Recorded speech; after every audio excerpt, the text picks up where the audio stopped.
Assalamualaikum warahmatullahi wabarakatuh. Pemirsa Trans 7, bertemu lagi bersama kami Medina dalam acara Ngopi, Ngobrol Perkara Iman. Brother, ya. Ini anak baca-baca nih di berita hari ini, Masya Allah, ini perlu kita risaukan ini.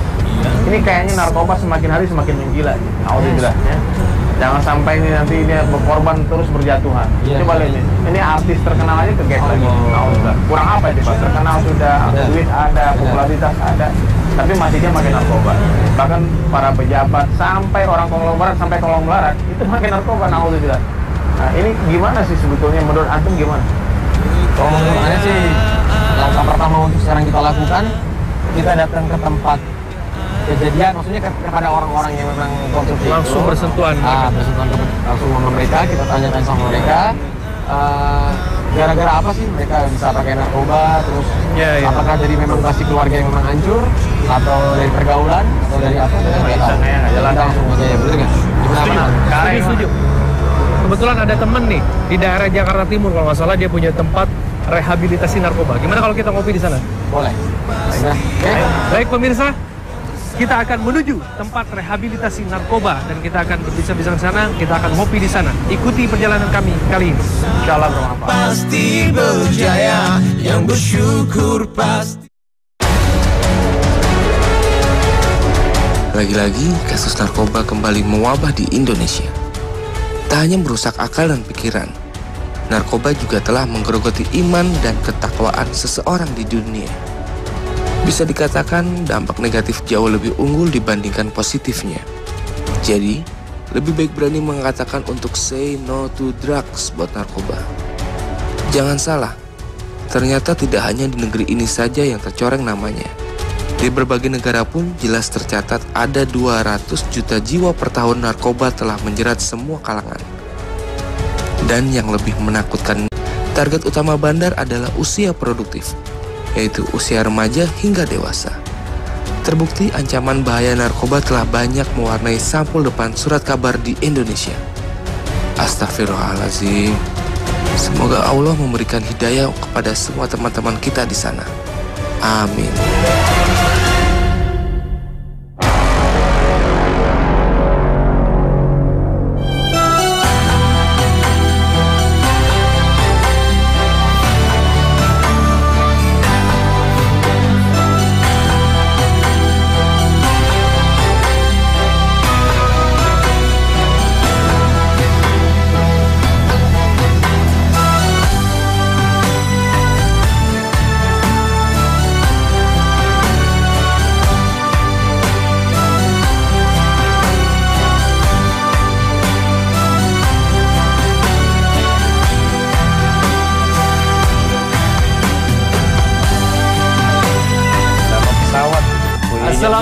Assalamualaikum warahmatullahi wabarakatuh. Ya Allah. Ustaz, khair hal Ustaz, Masya Allah. Khair. Ya, khair.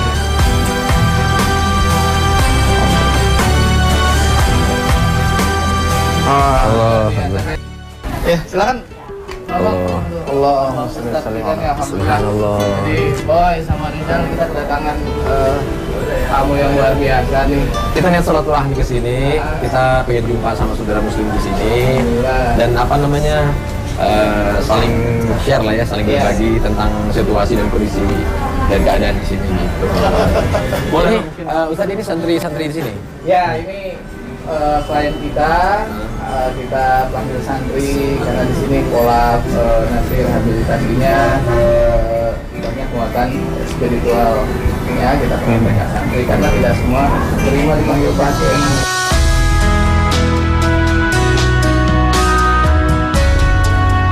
Boleh diceritakan Ustaz mungkin treatment yang diberlakukan di sini itu seperti apa gitu? Oke. Treatment di kami itu pakai metode kepada Hawarin namanya BPSS. BPSS,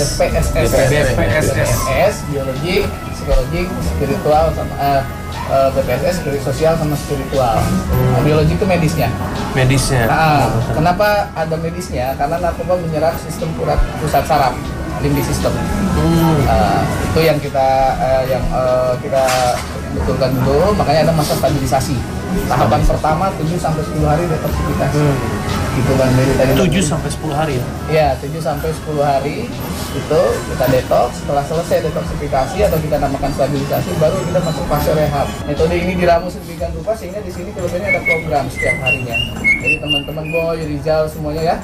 Ada pagi, ada berenang, ada futsal, ada sholat duha, morning meeting. Futsalnya harus ikut.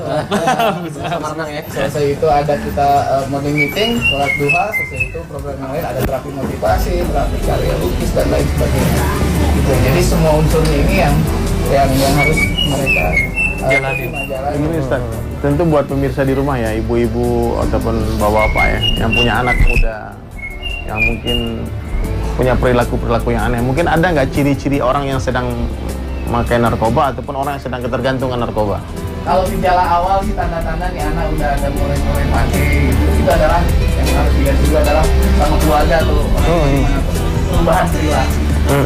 Perubahan perilaku. Anak SMP mungkin yang tadinya rajin sekolah sudah mulai bolos. Tadinya sholatnya 5 waktu jadi 3 waktu doang. Bila sebelum sekali akhirnya sudah sekali. Perubahan perilaku. Kemudian contohnya pulangnya sudah mulai larut malam. Perubahan perilaku itulah. Jadi sekarang tadi beda awal kan. Terus pas pakainya dulu gimana? Kalau pas pakai tergantung jenis zat yang digunakan. Yang paling parah aja lah. Yang paling banyak lah ya. Iya, paling banyak. Kalau yang paling parah sebenarnya dalam barang kita Paling umum mungkin ya. paling Umum terlihat. itu mata merah. Cara cadel. Cadel apa lu? Gua sih biasa aja bro. Cara cadel. Terus yang paling sering dilihat itu ketika sekarang saya sebutin aja zat yang paling banyak digunakan saat ini adalah Inex, HP5 sama sabu-sabu. Jadi stimulan ya anak-anak muda sekarang. Top lah kalau itu. Ini ciri-cirinya tuh tangannya itu tak berhenti gitu. Kalau habis pakai ini giginya di sini. Gigit ya, kayak gigit ya. Bunyi-bunyi. Terus kalau duduk kakinya nggak bisa diam. Harus snack tuh. Gitu ya. Kemudian tidur atau kalau misalnya jenis zatnya marijuana kayaknya makan yang banyak. Gampang ketawa. Gitu kan. Seperti itu. Itu ciri-ciri umumnya lah. Ustaz, dari sekian banyak santri nih yang sudah belajar di sini, ada nggak yang sudah sukses kemudian taubatnya itu menjadi arah positif, bahkan mungkin jadi orang yang benar-benar lepas dari Berhenti 100%. narkoba gitu. Kan kalau yang pengalaman yang memberikan arahan, nah, dia kan paham. Iya.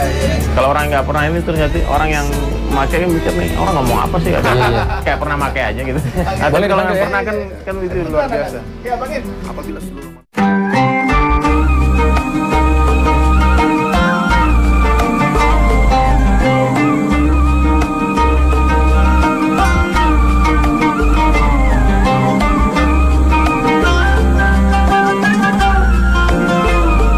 Boleh diceritain, maksudnya pengalamannya sedikit saja. Ya saya kasih waktu 5 hari lah. Ya, diawali dari minuman keras, teman-teman waktu zaman dulu saya itu pil koplo, kalau bahasa kerennya dulu itu pil koplo yang kalau habis minum itu warna dari koplo-koplo gitu kan, gitu kan.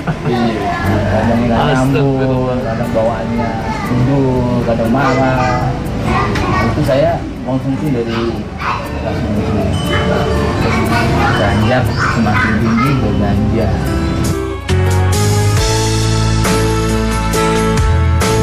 Papa mama maaf ya. Papa mama pelatih yang harmonis yang luar biasa buat saya. Awalnya memang dari budaya orang tua yang kebetulan orang tua saya adalah yang dimana memberimu ya kan sibuk di luar. Keras ya. Kalau sibuk di luar jelas pasti karena kewajiban beliau. yang mungkin tidak bisa diterima oleh saya. Keras ya tadi. Ya, orang tua yang keras, akhirnya saya tidak merasa nyaman untuk bercerita, curhat, untuk bermanja-manja dengan mereka. Akhirnya pelariannya ke teman-teman yang di luar. ternyata bisa bermanja-manja ternyata dengan cara yang seperti itu. Dan akhirnya berlanjut, ya rasa nyaman itu dengan mereka. Terus apa namanya? Akal kah atau sugesti yang dirasain atau gimana atau udah lupa sama sekali? Sekarang, Iya. kalau sekarang, Iya. kalau sekarang alhamdulillah ya. Dan Allah kasih kesehatan ya, maksudnya mau jalan, mau lari, mau ngapain juga. Iya, main bola alhamdulillah. Saya futsal juga jadi Top skor. kiper handal. Saya bukan top skor, kayak kiper handal di mana nih? Saya jarang kebobolan. Jarang kebobolan. Kalian nendangnya si Jo. Ya artinya ya ternyata hidup saya bermanfaat ketika saya berakhir dari sebuah perjalanan yang kalau dikatakan orang mungkin nggak sih seorang pecandu atau seperti saya seorang indra yang bisa kembali pulih terus bisa menjadi orang yang bermanfaat untuk diri dan orang lain. Itu yang saya tujukan kepada mereka semua, terutama keluarga saya. Dan kalau orang lihat agama bagus, agama mau orangnya cuma ngomong doang, buktinya di luar, itu silahkan orang lain.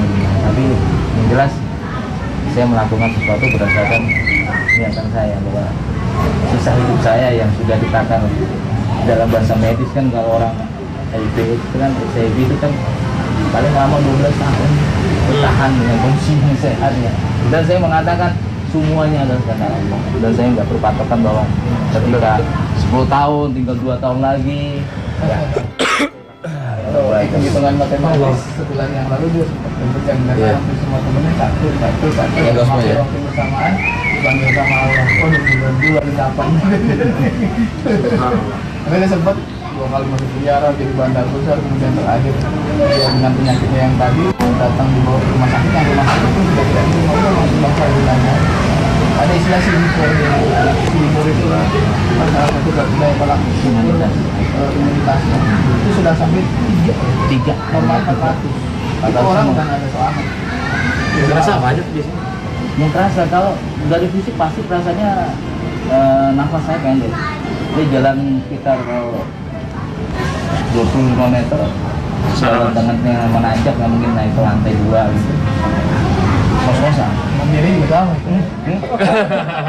Enggak normal. Kalau itu perlu perawatan khusus ya, perlu di-maintain, bahwa saya nggak boleh capek ya, bed rest. Karena Memang nggak boleh capek? Iya, waktu awalnya dengan diagnosa itu stadiumnya kalau dia dikatakan bukan lagi, sudah stadium yang dimana tinggal nunggu waktunya aja. Karena sampai sempat salah satu rumah sakit mengatakan, kebetulan orang tua saya masukkan di ruang VIP ya, kata susternya, Bu sayang uangnya Bu, anaknya kenapa dimasukin VIP, nanti bolak-balik masuk terus sini, sampai mengatakan demikian. Dan itu orang tua saya marah, kamu bukan Tuhan, kamu bukan malaikat. Ya karena saya dan keluarga saya berikhtiar untuk saya. Kalau memang Allah berkehendak lain, ketika dia harus pulih dan sembuh, ya itu berarti suatu mukjizat bagi keluarga besar saya kan. Sampai susah dimarahi karena dia mengatakan, ngapain sih dimasukin ruangan yang bagus atau kamar yang bagus? Itu juga mati. Bang Indra, ini pengalaman dari sisi spiritual mungkin ketika memutuskan untuk saya harus bertobat dan berhenti selamanya dari narkoba ini, boleh diceritakan mungkin? Iya. Jadi ketika saya sedikit mundur sedikit ya ceritanya. Jadi ketika saya HIV itu, saya ditampung oleh suatu yayasan yang dimana sekarang ini menjadi seorang Ustaz ya. Dia kalau cerita itu lewat karena kemudian Ustaz Darmawan sih ya. Saksi sangat dari awal beliau jemput. Yang sulit itu biasanya orang ketika, apalagi dalam kondisi seperti ini, Abang Indra ini sudah divonis segala macam, udah itu boro-boro inget Allah kasarnya kan. Nah kok ini bisa ke situ gitu. Jadi kalau bisa dilihat itu, kenapa sih saya kok bisa melihat tetesan air mata seorang yang kalau saya ceritakan dulu namanya gue bahwa doa ibu itu luar biasa buat saya. Dan ternyata ketika saya dari masa remaja dewasa selalu mengajarkan perasaan ibu, selalu membuat belum nangis.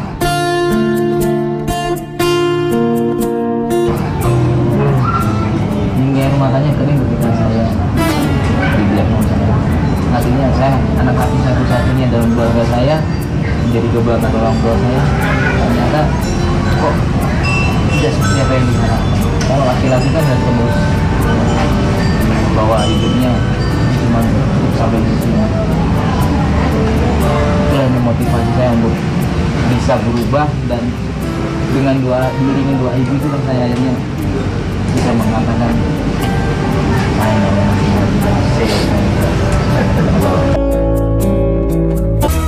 Jadi sekalian, bisa kita lihat nih, secara medis vonis sudah negatif semua. Pokoknya nggak mungkin lagi nih hidup, orang bakal mati ini semua.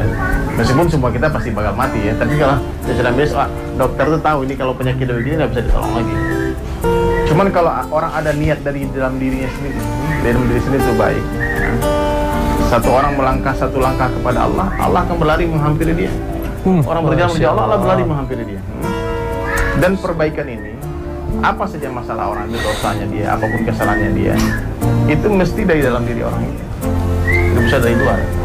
Kita kan sering dakwah, sering datang ke teman-teman di musisi kan banyak sekali yang pakai kan dan sebagainya.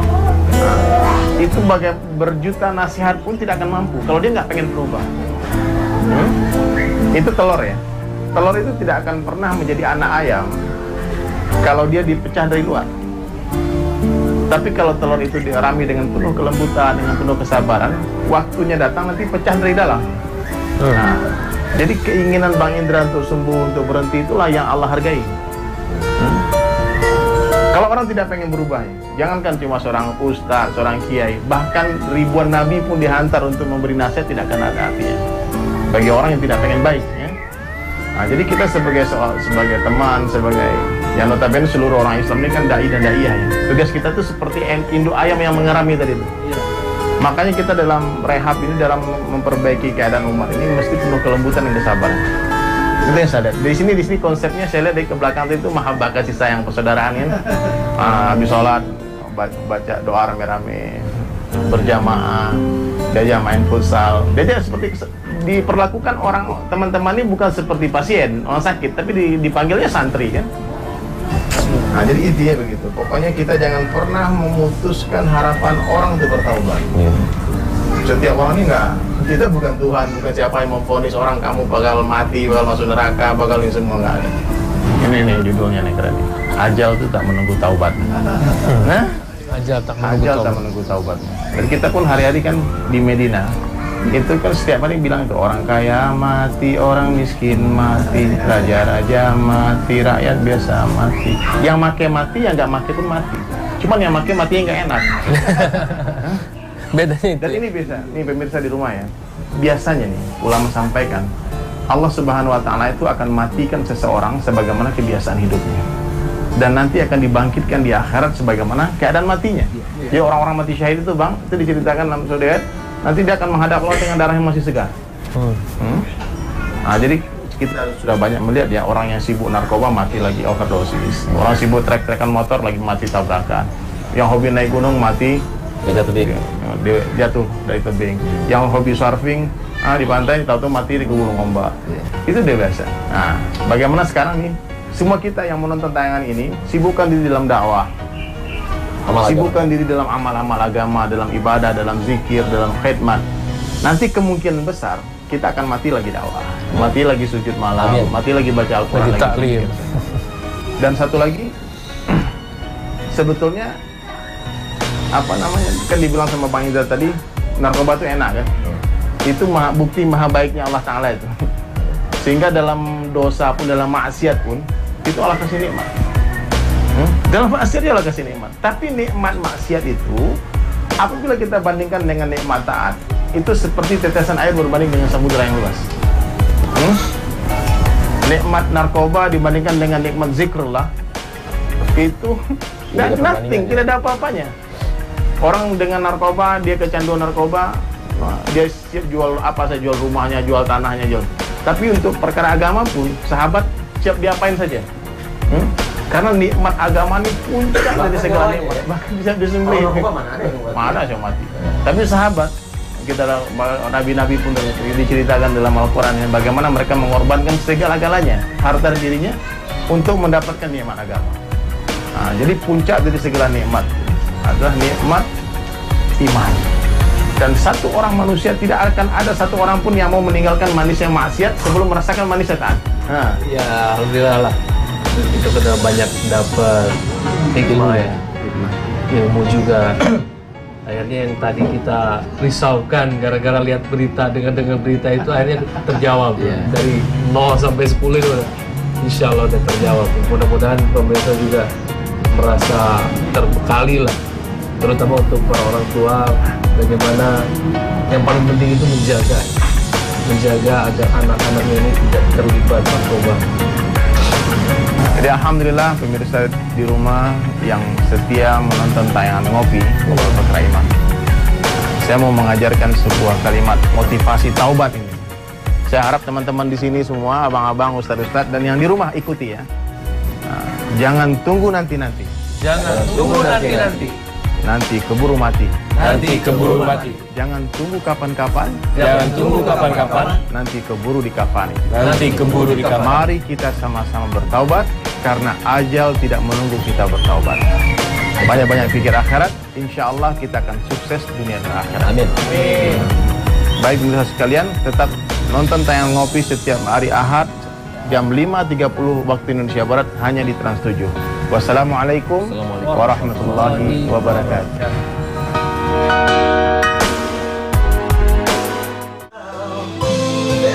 Semua akan ditinggalkan. Nggak suara hiji kamerin. Semua pasti akan mati. Nah, akan mati.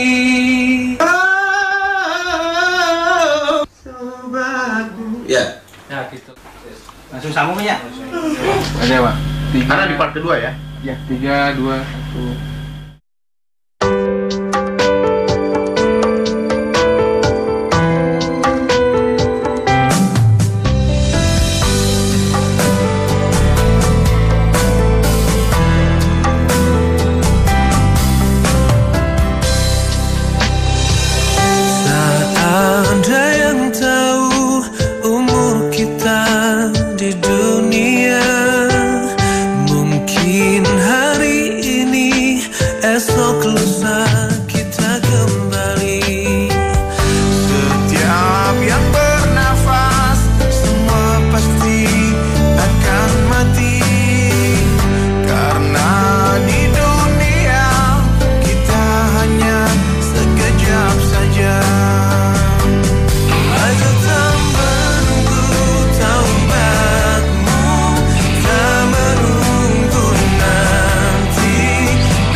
supaya kita tidak bosan menunggu waktu itu datang.